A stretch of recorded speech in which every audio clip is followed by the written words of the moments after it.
Good evening, I'm Andrew Chang. Tonight, the fight to scale up testing in hard-hit provinces. We don't want logistical or financial limitations. Now is a time to fully reopen Parliament? That issue is here. I'm Adrienne Arsenault. Also tonight, a new long-term care concern. It was like a punch to the gut. Removing a loved one for safety was easy. Getting the room back may not be. It feels completely unjust. Airlines and customers in a refund conflict. And how's this for a summer blockbuster? Oh my gosh, this is so awesome. Drive on in, Back to the Future. This is The National. Across Canada, even in the areas hit hardest by COVID-19, doors are creaking open. Businesses slowly coming back to life. But as the spring air rushes in, so does the lingering question, are we ready for this? More than 1,000 people still test positive for COVID-19 every day, and yet there are still concerns we're not testing enough, especially in Ontario and Quebec, which together have more than 80% of the country's cases. As we increasingly work, shop, and visit public spaces again, opportunity for infection is rising, but that testing remains flat. Catherine Cullen digs into why, even at this critical moment, we are still struggling to see exactly what we're up against. Cars may be lining up at this Toronto area drive-through testing centre, but it's not nearly enough, acknowledges Ontario's Premier. I'm obsessed with this testing. As you can tell, I'm a little wound up today because I want to see the testing. Simple. Thing is, Doug Ford has been pushing for more testing for weeks. I'm going to be all over this testing. I'm like a dog on a bone on this. No more excuses. It's unacceptable. But lately, the number of people being tested in Ontario has dipped. The figure released today is about half the province's target.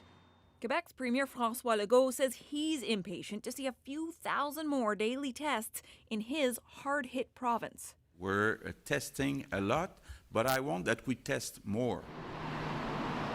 As communities across the country start to reopen, one doctors group has warned insufficient testing and tracing could leave everyone scrambling.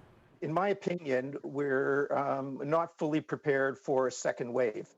But why has it been a challenge to get those testing numbers up? There's certainly continues to be issues with shortages of essential equipment.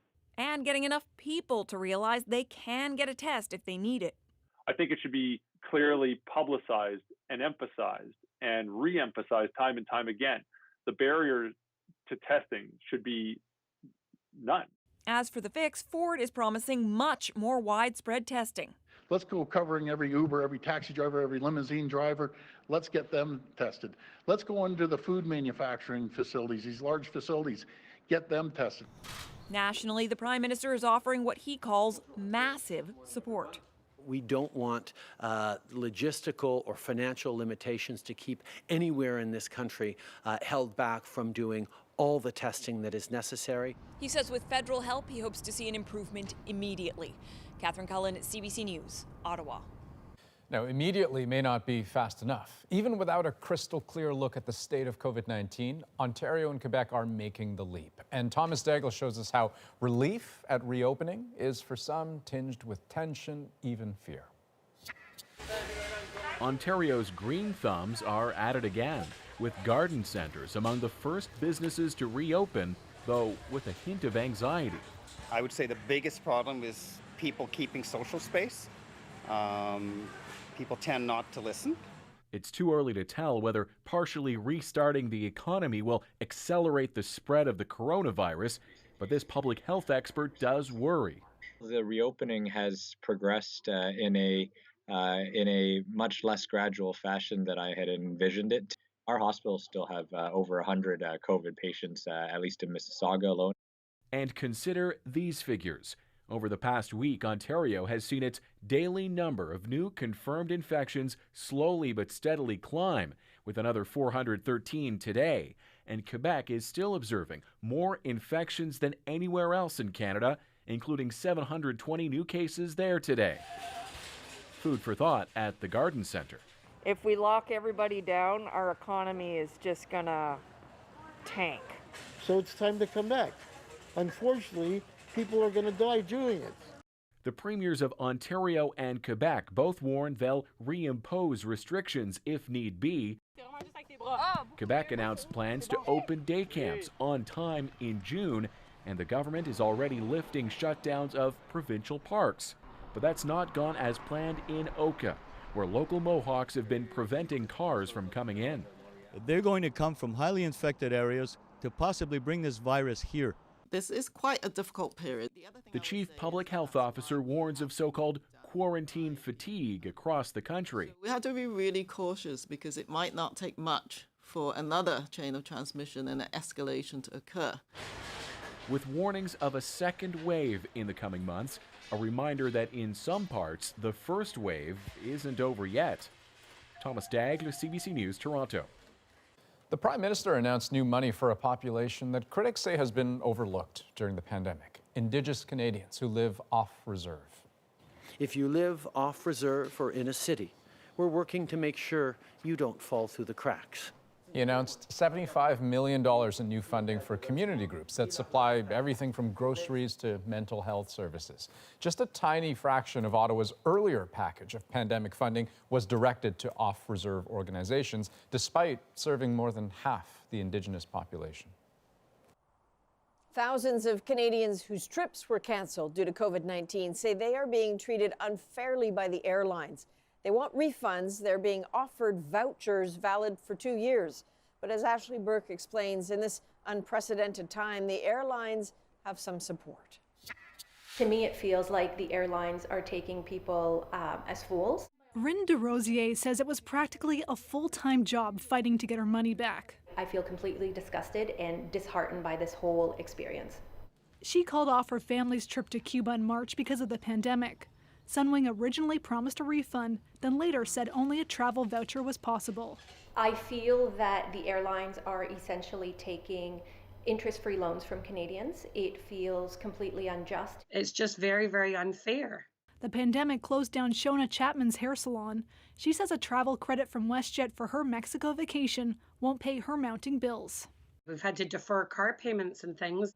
That anger is growing and being aimed at Parliament. Petitions with more than 25,000 signatures have been submitted. One calls on the government to require airlines to issue refunds if they tap into government aid. I'm saying before they receive any financial aid from the government, i.e. us, the taxpayers, they should pay back the money that they owe to people who need it right now. The Canadian Transportation Agency has said that it could be reasonable to issue vouchers during such extraordinary times. And the Minister of Transport has also said that the health of airlines is a priority after it lost 95% of revenue. They're in a world of hurt at the moment. And so we have to take that into consideration, given the fact that we want that industry to survive and to rebuild and to resume operations. Today, the Prime Minister said the government has to strike a delicate balance. This is an important issue to Canadians that we are working with the airlines and with Canadians concerned on. While CBC News was at DeRosier's home, her complaint was finally resolved. The total of the refund is $23.85. Having been refunded doesn't negate all the aggravation and all the anger that I still feel. She doesn't see travel anywhere in her family's future, certainly not until there's a vaccine. Ashley Burke, CBC News, Ottawa. Well, regardless of which way the November U.S. election goes, it's likely Michigan will be a big factor. And the U.S. president paid that state a visit today. He was there to tout his self-proclaimed success in tackling the pandemic. But as Susan Ormiston tells us, it was Trump's ongoing feud with state leaders that took center stage. Michigan is battling catastrophe on top of pandemic. Floodwaters still surging over homes from 2 broken dams, forcing tens of thousands of people on the move. Like anything we've seen before, the damage is truly devastating. Governor Whitmer, a Democrat, has to navigate a flood and a feud with President Trump, who arrived in Michigan today not to tour flooded areas, but to visit a Ford plant making ventilators and face shields. In what sounded like a campaign stop. And I'm thrilled to be back in Michigan. This week, Trump threatened to withdraw federal funding if Michigan continued with mail-in balloting for the November election. We're not going to go to voting by mail. Voting by mail is wrought with fraud and abuse. Threatening to take money away from a state that is hurting as bad as we are right now is just scary, and I think it's something that is unacceptable. The president's been at war with the governor since March. Michigan, all she does is she has no idea what's going on, and all she does is say, oh, it's the federal government's fault. He cheered on protesters who demanded the state reopen faster. And now, with the flood, Michigan needs federal help, and Trump's all in. Americans are praying for central Michigan. We're going to take care of your problem. All this a pretext for the 2020 election, a battleground state which Republicans won, last time by just a hair. As for the mask question, everyone at the Ford plant, including the executive chairman, wore a mask as per company rules. Trump said he did wear one briefly, but he didn't want to give the press the pleasure of seeing him in one. Susan Ormiston, CBC News, Washington. One of the countries hit hardest by COVID-19 reopened for business this week after more than 2 months in lockdown. Italy's reopening comes as deaths there hover near the lowest level since early March, 156 in the past day. Nearly half of its 32,000 recorded COVID deaths have been in the Lombardy region. This week, shops, salons, and restaurants welcomed their first customers in more than 2 months. And as Megan Williams shows us, businesses in Italy's design and fashion capital Milan are fighting COVID with style. Life after lockdown bursting out into the open, especially here in hard-hit Milan, Italy's financial capital. The city is laying down more than 30 kilometers of bike paths to stop overcrowding on public transit. Le alternative al trasporto pubblico. We need to focus on alternatives to cars, says City Councillor Marco Granelli, and that means bikes, electric motorcycles, and car sharing. Milan is also loosening rules on dining al fresco, allowing more tables outdoors. Signori, buon appetito. Grazie. And a city famous for design, creative solutions to diners' safety. Poi anche là hanno fatto sicuramente. The first customer here says it's strange to eat with his son across a plexiglass divide, but necessary for now. Ci siamo comunicati su un po' con I ristoranti di Wuhan. Owner Dario Triscari says he got the idea during lockdown when he went online to see what restaurants in Wuhan, China were doing. After weeks of closure and strict limits on the number of clients at one time, it will be tough for many businesses to survive. But for some, like fashion designer Eleonora Spadafora, a creative response to the pandemic has led to surprising success. Her face masks that match outfits are selling as fast as she can make them. It was important for us not to lose this Italian tradition of the artisanal, of creating something beautiful out of an everyday item, she says. Renowned architect Patrizia Viel says she hopes Milan will continue to lead the way. So this idea of sharing a big disaster, I think that this will improve the sense of, let's say, be on the same boat. She's hoping that a more creative, open city will emerge from this traumatic experience. Megan Williams, CBC News, Milan. Italy has moved to recognize some of its most vulnerable frontline workers in this pandemic, offering temporary work permits to undocumented migrants who work on farms and with the elderly. Now, there's a push here in Canada to help asylum seekers doing some of those same risky jobs. Alison Northcott has that story. This woman recently recovered from COVID-19. She believes she caught the virus through her work in a long-term care home. I know it's always to get sick and it's a dangerous disease, but I'm willing going because to show my gratitude to this country. CBC News has agreed to conceal her identity. She's an asylum seeker originally from Haiti. She came to Quebec last year, passing through the unofficial border crossing at Roxham Road. She got a work permit and a job as an orderly, but she knows there's no guarantee her refugee claim will be accepted. It's a kind of stressful because that's why I'm really restrained to make friends just in case I have to leave.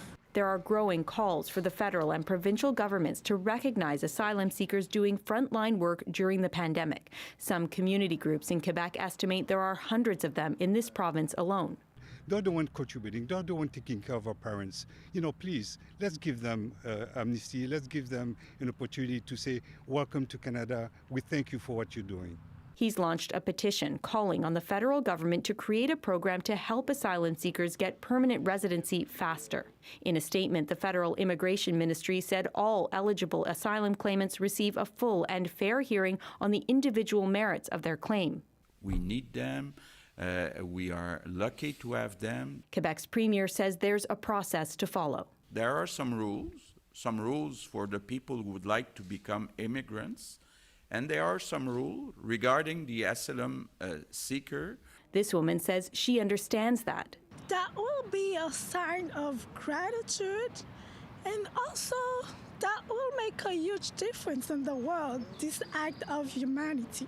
For now, she'll continue to work, hoping her claim is eventually accepted. Alison Northcott, CBC News, Montreal.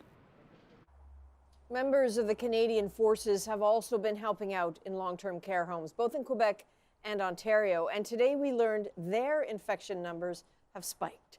28 members have now tested positive for the virus, 16 in Quebec and 12 in Ontario. Less than a week ago, the Department of National Defence was reporting just 5 cases. It says all necessary training and safety precautions are in place.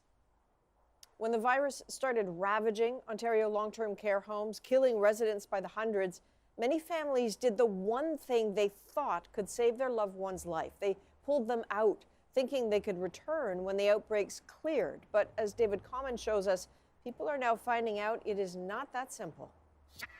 You want to play with me? When Pamela Johnson pulled her mom, Doreen, from a care home 2 months ago, she thought it might save her life. Your heart tells you to get your family out of long-term care as quickly as possible. I'm going to go over here. She did so believing her mom could return when things got safer. Experts also recommended leaving. The province issued an emergency order allowing it. But with Pamela preparing to return to work, she's been told her mom's room isn't hers anymore. The director of care told me that my mom no longer has a space at her home and that they were packing up her things and I could come and pick them up. So, that was devastating. It was like a punch to the gut.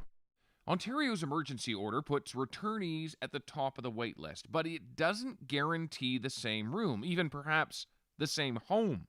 Many believe that policy wasn't clearly explained and is confusing now. Pamela's been paying $2,000 for the empty room every month. Now that money's being returned. I think if anybody thought that they could secure a place by continuing to pay for a room, they would probably do it. Many families pulled their elders out in the early days when the death rate soared. At the time, lawyer and advocate Jane Meadis says those trying to send their loved ones back may find out they aren't welcome. I think that there was a lot of confusion, but at the end of the day, the ministry should have been telling people in those homes and the homes themselves exactly what the rules were. What color should we put on? With wait lists for care already long, Pamela believes she's facing consequences for trying to do the right thing. Does that mean she's going to be living here for a year? Does that mean I have to quit my job and be home? The uncertainty is Pamela's worry now, though thankfully her mother is safe. David Common, CBC News, Kingston, Ontario. Well, there are fears of violence tonight in Hong Kong as Beijing threatens a crackdown. I just want to say to the international community that this is the end of Hong Kong. Next on The National, the strict new security measures aimed at stopping protests that could do just the opposite. And later, what's old is new again in the age of COVID-19, the comeback of the drive-in movie theater. I haven't been to one ever since I was little, and it's like, oh my gosh, this is so awesome. And no physical distancing here. Hi. How are you? A moment with a moose. We're back in 2.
Cleanup efforts have begun in large swaths of coastal India and Bangladesh after Cyclone Amphan tore through the region, killing at least 80 people.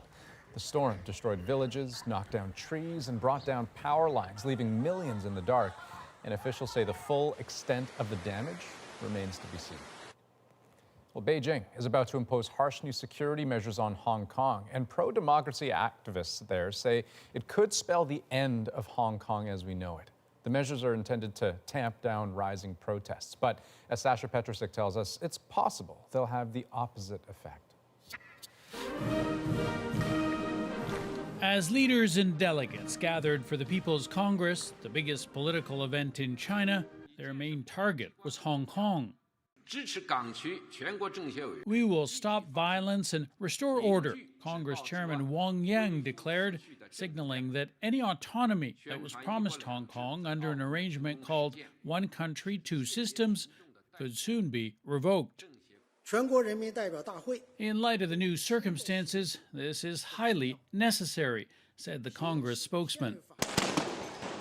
China seems ready to outlaw what it considers sedition and terrorism with a National Security Act aimed at stopping Hong Kong's pro-democracy forces. The millions who took part in protests against China's encroachment on democratic rights last year. Those started as legal and peaceful demonstrations, deteriorating as both protesters and police became more violent. Continuing even now in malls, despite widespread arrests. And now resulting in pro-democracy lawmakers being physically removed from Hong Kong's legislature this week when they tried to block the Beijing-backed leadership. They reacted angrily to Beijing's latest move, calling this the saddest day in Hong Kong history. I just want to say to the international community that this is the end of Hong Kong. This is the end of one country, two systems. Make no mistake about it, that Beijing, the Central People's Government, has completely breached its promise to the Hong Kong people. Over the past year, China's made many threats against the protesters, only to trigger more defiance in Hong Kong and more popular support for the movement. Beijing's most dramatic step yet isn't likely to end the unrest. Sasha Petrusik, CBC News, Tokyo. Actress Lori Loughlin and her husband have agreed to plead guilty in the U.S. college admissions scandal. If approved, the plea deal would see the Full House actress serve 2 months in jail, while her fashion designer husband would serve 5. The pair, who had initially pleaded not guilty, are among dozens charged with conspiring to use bribery and fraud to get their children into top schools. They have also agreed to pay fines totaling $400,000. How does it feel to be out? Former Donald Trump attorney Michael Cohen returned to New York City today after spending about a year in federal prison. Cohen is serving a 3-year sentence for lying to Congress and campaign finance fraud, but was released due to COVID-19 concerns. He will serve the remainder of his sentence at home. And here's something you definitely won't see too often: a short-lived tornado touching down on Vancouver Island. A security camera caught the moment strong winds suddenly formed a funnel just north of Victoria, launching a trampoline into the sky. Environment Canada says it looks to be an EF0 tornado, the weakest of all. Ahead tonight, Rosie is here with that issue. While parts of Canada reopen, is it time for Parliament to do the same? Chantal and Andrew weigh in. We're also going to have a doctor in to answer your questions about COVID-19. And we get all kinds of questions. Some of them we get over and over again. This is one of them that we just haven't answered yet, but tonight's the night. My grandson asked me if flatulence could carry COVID-19. Interesting answer after this.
Hey, welcome back. Okay, time for your COVID-19 questions. Lots on the minds of Canadians, so we're going to get right to it. I'm joined by infectious diseases specialist Dr. Lenora Saxinger. And Dr. Saxinger, the first question that we've got tonight is actually particularly for you.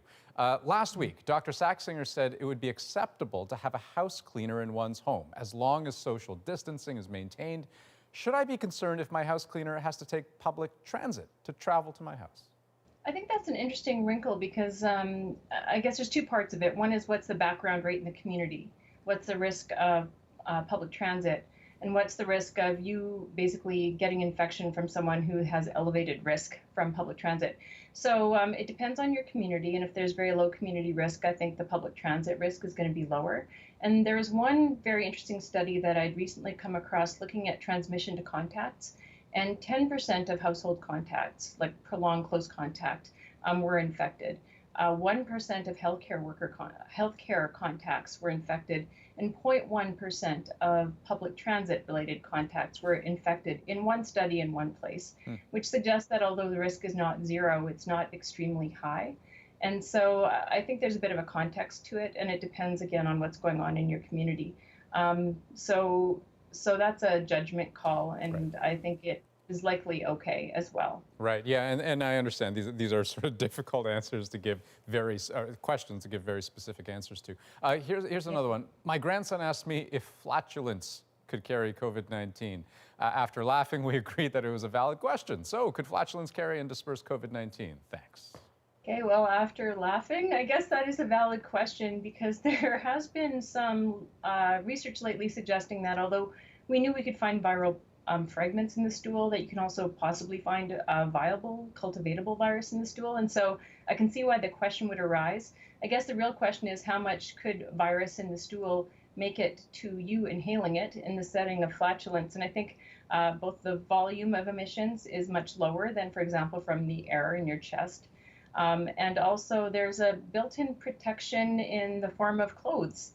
There is a bit of literature on this with bacteria suggesting that underpants will filter bacteria out of flatulence.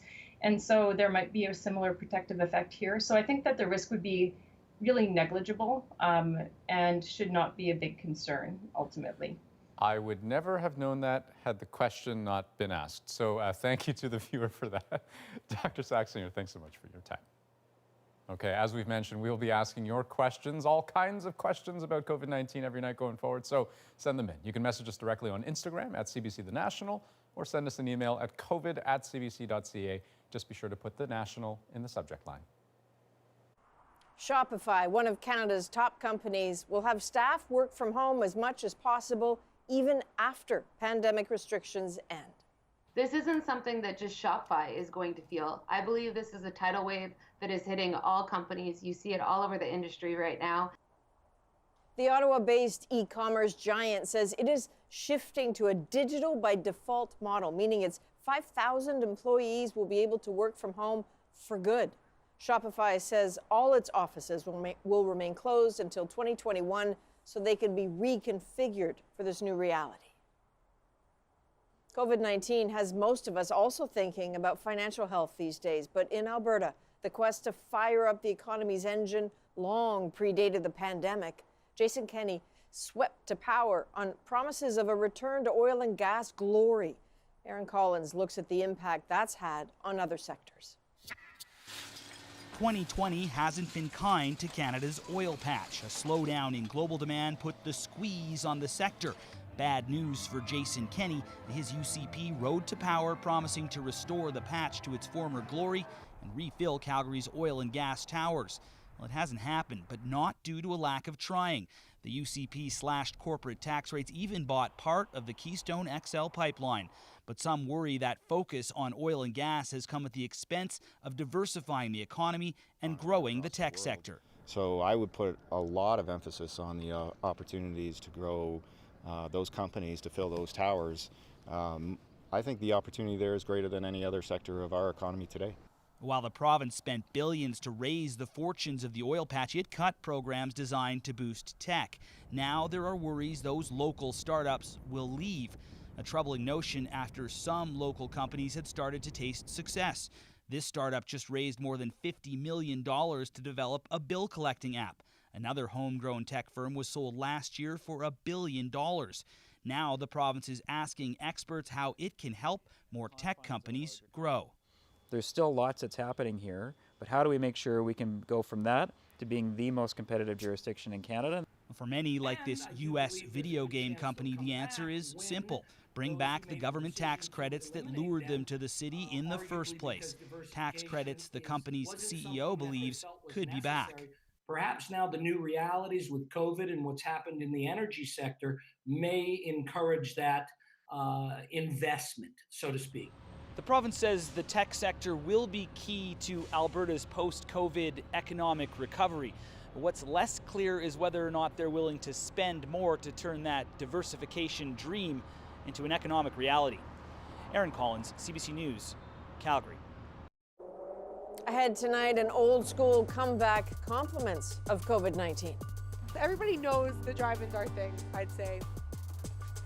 A night out at the drive-in at a distance. We'll look at how the summer blockbuster season will look a little different this year. Next, though, Rosie's here with At Issue. Andrew, tonight the panel will talk about whether it's time for Parliament to return and what that could look like. More in-person sittings, virtual meetings, and holding the government to account in this new normal. That is next with Chantal and Andrew.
is what Parliament used to look like, but at the start of the pandemic, the House of Commons suspended all regular sittings, going from a full House to eventually a select few and creating a virtual special COVID-19 committee.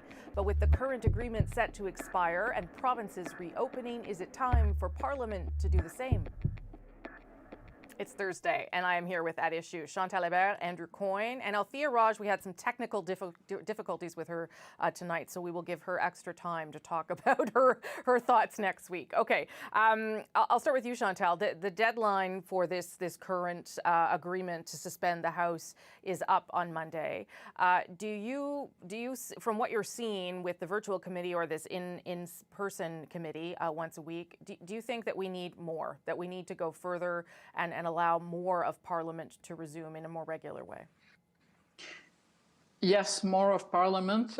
No return to normal, I don't think is in the works. I think it would be interesting to have a hybrid formula that would see more people physically in the House, but also access for people who can't through screens. Whether that's going to happen on the same regular House of Commons schedule, possibly not realistic, having the whole House back as it was. Mm-hmm. I think there are lots of logistical issues traveling from further, west or east. Some MPs live in hotels. Not so sure that there are many hotels waiting to welcome them. Right. Go down the list, and then a lot of people who work on the Hill have kids who are still not in school or daycare. Yeah, so all the logistical things aside, Andrew, does the conversation need to be different? Would it change anything in terms of the conversation between the opposition parties and the government at this stage? Yes, it absolutely would. I mean, there's a reason why every legislative chamber in the world outside of a pandemic meets together in a single chamber with everyone present, because that's how you focus attention. That's how you hold ministers' feet to the fire, by exposing them to the glare of public scrutiny. So yes, there are particular logistical problems that Chantal has run down. It means we can't have 338 MPs, but we can certainly have more than we have had and more sittings than we have had. Maybe in this hybrid thing is something worth exploring. But the longer this goes on, and as other things start to open, the more one begins to suspect that the government's reticence on this has less to do with its concern for the safety and health of MPs and more to do with convenience, because it certainly gives the Prime Minister most of the public attention as he announces day after day new spending programs. But here we are with opposition MPs barely able to get a hearing, barely able to ask questions, certainly not in a format that anybody's going to pay much attention to, while the government's spending tens of billions of dollars, it seems like every week, and we still don't have an economic update or anything approaching a budget. So this has gone on long enough, it seems to me. What would it? But what would it change in terms of the subject matter? Like today, for instance, there was a question about the Harrington Lake renovations, and the government said, "Well, we're not answering that. This is a COVID-19 committee." I'm not sure that in a question period or a regular sitting that they would have said anything different. That they would have said more. That they would have actually given a full answer. So, what does it practically change? Do you think, Chantal and then Andrew? Chantal, then Andrew. Yeah. I think everyone in every way is pining to go back to normal. I don't believe that even if you have the House of Commons meeting physically more than it is meeting, that suddenly it's going to change the dynamics between the government and the opposition parties. I also believe that at this juncture, it would be a misreading of public opinion to believe that Canadians are craving a return to more partisan politics. So if and when that does happen, the House comes back, and I agree that it should, the onus is going to be not only on the government to be accountable, but on the opposition parties to demonstrate that there is a reason to be there, that we will not go back to the day the World Health Organization declared a pandemic, and the official opposition was interested in every topic but that. Yeah, that's true, that the onus is also on the opposition to make this work and to ask good questions. Andrew? Yeah, the government has been able to say, oh, you can only ask questions about the COVID pandemic. You're not going to ask us other questions about other matters. That's got to change as well. I mean, yes, the pandemic is the single most important issue facing the country, but there are other things that are also happening, and the opposition has a perfect right to be probing and asking about those questions. And again, so far as logistics allow, that's got to be part of the return to semi-normalcy. We're not going back to 338 MPs anytime soon, but we can certainly do something that's much more approximating Parliament as we know it and either love it or despise it. Well, I would also suggest that the government opened the door to that. Did they not, when they moved forward on those gun regulations and then put forward the other things that they were going to do in the future? But changing the regulations around military style or assault style weapons almost allowed the opposition to have an argument to say, well, you're doing other things too. Why can't we come out and have a conversation around that? Of course, yes, exactly right. Yeah, Chantal, go ahead. But careful here that this doesn't, increasingly sound like a conversation in the bubble and removed from reality. Partisan politics is one thing, but constructive debate is, I think, what many Canadians are looking for at this point. To start a conversation on the tone of the ads that I've been seeing on the social media, for instance, from the official opposition saying Justin Trudeau has failed you. I'm not sure that that will do very much either to get Canada forward or for the opposition parties or the Conservatives to look like a responsible alternative government. Yeah, I think that's totally fair. Go ahead, Andrew. No disagreement there, but there's a difference between saying the Parliament's not functioning in the way that we would always desire, the opposition parties are not always behaving as we would wish they would. Same goes for the government, but that's not an argument, it seems to me, for leaving Parliament effectively shuttered. It's not pretty, but it's the only Parliament we've got. Let me just ask you in a minute's time whether you think that the government is, outside of this conversation, being transparent enough with its actions and its decisions and how it's moving forward, Andrew. No. And there's this particular matter of, and again, allowing for some of the difficulties in forecasting, but again, it's been several weeks now, many weeks. At some point, the government has got to start saying, what is the shape of the budget that we're facing? How much are they prepared to spend? What is their plan to try to get a handle on that, to try to eventually rein it in? We need to start seeing what their plan is. They've scrambled well. They've reacted to events in the moment. Everyone understands how tough it was in those first few weeks. But we're out of the emergency, crisis moment right now, and we're now getting into the longer term, and they have to start leveling with us. Chantal. I'm not as harsh on the government on transparency. I believe many things are still very much in flux. I'm not sure that we are so much out of the crisis as adjusting to it. And I am not convinced that with all the energies that the government has expended on managing the day-to-day uncertainties, that it is in a shape to come up with informed answers on that. And I'm not saying that that's because they don't want to give them. I believe that they don't have them. They need the time to work on them for those answers to be worth more than the paper they're written on or whatever shape they take. Okay, thank you both very much. Appreciate it. Althea will, of course, be back next week. We'll get all of that sorted. Be sure to subscribe to At Issue, the podcast. This week, we're going to talk about how governments might be preparing for that second wave. I know it's hard to contemplate, but it's there. Look for it on any major podcast app, our website, cbcnews.ca/thenational. And with that, I'll throw it back to Adrian and Andrew in Toronto. And next on The National, this could be the summer of the drive-in. There's some people that literally haven't left their house since the middle of March, and the drive-in has been their first outing. From the snacks to the screen, a night at the movies is going to look a little different this year.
I'm Pia Chattopadhyay. Tomorrow on CBC's daily news podcast Front Burner, Zack Snyder's cut of the Justice League movie will finally get released. We'll explain the movement behind it and what it tells us about fan culture today.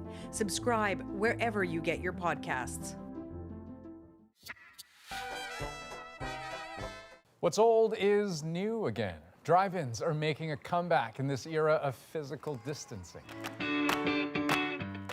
Take the Toronto Zoo, currently closed due to COVID-19, but it's reopening Saturday to vehicles only. This experience would have people driving in the front gate, actually navigating the existing walking paths, service roads, and Zoomobile route. The team behind Immersive Van Gogh has converted a Toronto warehouse into a drive-in exhibit. And instead of canceling a whole summer of shows, Ontario rock band July Talk is planning a couple of concerts at a Toronto area drive-in movie lot. It's gonna be a blast, especially if kids come, you know, being able to, you'll always remember like honking at a band. When you find your keys, I stole your... Now, actual drive-in movie theaters are having a moment too. They're opening up across the country while making their own COVID-19 accommodations. Eli Glasner shows us. They drive for hours to get to the Twilight Drive-In, lining up before the sun sets. That's 6 years of operation. It used to be a 5, I just started. Yeah. Opening night brings a mix of regulars. Everybody knows the drive-in's our thing, I'd say. And those who've been away for years. I haven't been to one ever since I was little, and it's like, oh my gosh, this is so awesome. And we're self-contained as well, like everybody's in their own vehicle. This year, a later opening date isn't the only thing that's changed. They usually park as tight as they can get. Now it's 5 meters apart. And of course the concession, we are limited concession. We can't go into concession, they take out only. In Flin Flon, Manitoba, 500 customers showed up to watch movies under the stars on opening weekend. There's some people that literally haven't left their house since the middle of March, and the drive-in has been their first outing. But in PEI, owner Bob Boyle is discovering there's nothing normal about operating in the age of COVID. Well, because we're operating at half capacity of what we normally will, obviously we're going to be taking an attendance hit, as well as then we'll have increased staffing costs because of all the, increased sanitization. But not all operations are allowed to open right now. At this drive-in outside Toronto, they're still waiting for the okay from the province. And then there's the issue of, well, what to show.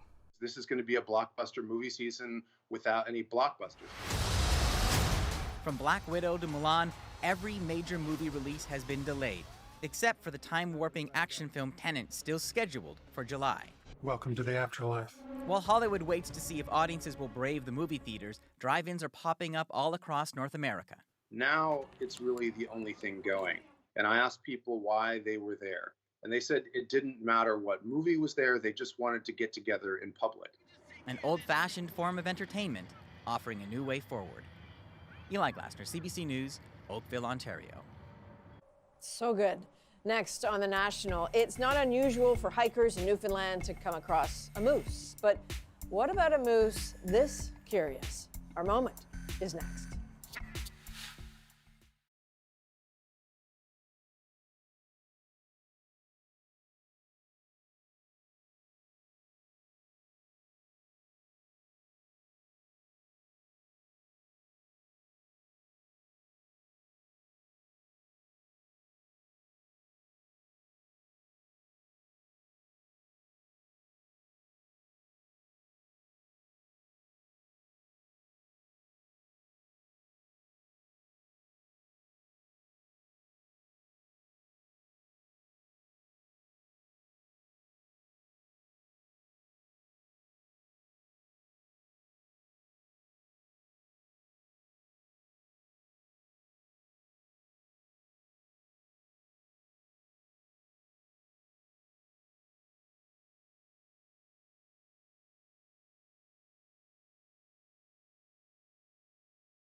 So this moose in Newfoundland apparently didn't quite get the message about physical distancing and then surprised a hiker by getting up close and very personal. Ashley Walsh is used to seeing moose when she hikes, but this experience was unlike any other, and so that is our moment. Me and my dog were just walking through, just doing our normal daily hike. We happened to just come up on two moose that were in the trail. We were watching the two moose, and then all of a sudden, I guess the moose was one of them were really, really curious. So he started to come over and started walking towards me and making eye contact with me. Then all of a sudden, the moose just came right up to me, and I was able to actually kind of touch his little nose and stuff too, which was super cool. Hello. Hi. How's it going? Hi. He just kind of gave us a little sniff and sniffed my dog, and then he just kind of went on his way. Tried to stay as calm and collected as possible. I definitely couldn't believe it happened. I was like, I can't. So I sent the video to my mom right away, and I was like, Mom, I just got to touch a moose. This never happens. And my mom was she was lost for words. She couldn't believe it. Yeah, see, I'm at a loss for words too, because I've been up close with moose in the wild while on hikes as well. And you're not nervous until you realize how big they are and how quickly they can move, either away from you or towards you. A little nervousness might be a good thing. Well, I would have been very calm because I certainly would have lost consciousness if that thing had come close to me. But it wasn't just Ashley who was calm. Apparently her dog was with her, and she said to the dog, be calm. And the dog was. I did not know it actually was that easy to make that happen. That is a national for May 21st. Good night. Good night.